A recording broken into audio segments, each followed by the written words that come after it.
Trading business, an overview. In this module, we will try and understand how trading business is usually organized in a bank or a financial institution. As usual, we have broken the module down into few videos so that length of the videos remain manageable. The trading business can be segregated into 4 distinct units. These units are front office, mid office, back office, and risk. We will look at each of these units and understand the role they play in running of the business. We will begin with the front office. Front office consists of traders. These are the people who are authorized to take market risk on behalf of the institution they are working for. The front office will have equity traders, FX traders, bonds, commodities, and derivative traders. Besides the traders, there are salespeople who form part of the front office too.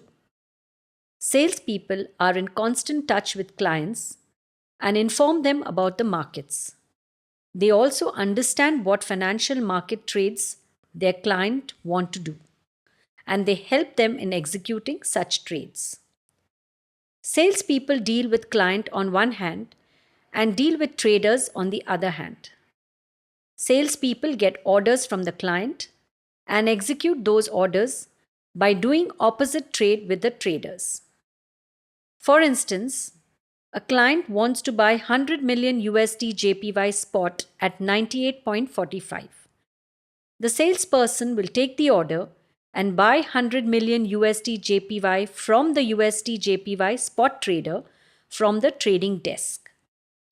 Salespeople usually are not allowed to carry any market position.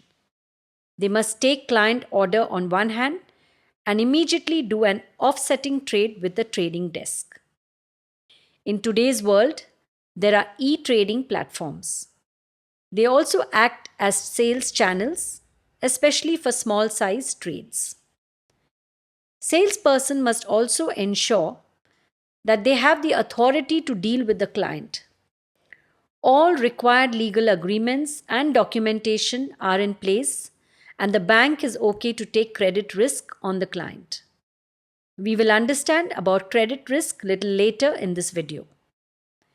Interbank traders undertake trading with predefined limits. For instance, a USD JPY trader may have intraday trading limit of 50 million USD JPY. He may also have a 20 million overnight position limit. What does this mean? This means that any time during the trading day, if the trader were to add up all his USD JPY trades with positive sign for buy trades and negative for sell trades, the sum of all such trades in his portfolio cannot exceed either plus or minus 50 million. At the end of the day, he must square all the position to ensure that such sum does not exceed USD 20 million. A question may come into your mind that who decides how much a trader's limit should be and how is it calculated? Trading business is a business like every other business. You take risk, and that risk may result in profit or losses. You need to ensure that you have enough capital to absorb losses if there are any, else you would go bankrupt. The capital would usually consist of equity that a firm has and the sum of its retained profits.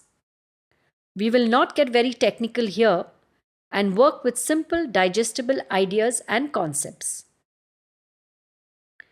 If one were to look at a bank, it may be involved in many different businesses.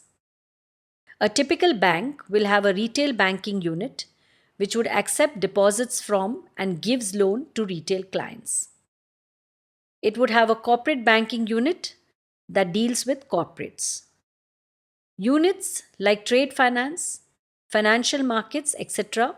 provide services to retail and corporate banking units. A bank, like any other firm, would have a limited amount of capital. This capital is made available to its various lines of businesses.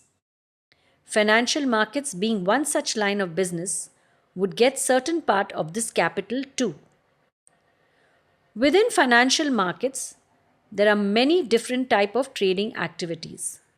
This could be FX, equity, fixed income, commodities, derivatives, etc. The head of financial market will further divide the capital and provide it to each of the trading units. The trading units do the same again and allocate capital to each kind of trading activities. This allocated capital is translated into the trading limits. The trading limits should ensure that the potential losses suffered in trading should not exceed the available capital. This means that someone needs to convert available capital into trading limits by performing some statistical analysis. This is one of the responsibilities of the risk unit. This risk unit is one of the 4 units involved in running of the trading business, as we had discussed earlier. We have understood a bit about front office here. It consists of traders and the salespeople. Traders take market risk on behalf of the bank. The extent of trading is limited by the capital allocated to this business by the board. This allocated capital, in turn, gets translated into the trading limits. We will move forward and understand the kind of risk an institution takes when it gets into trading business.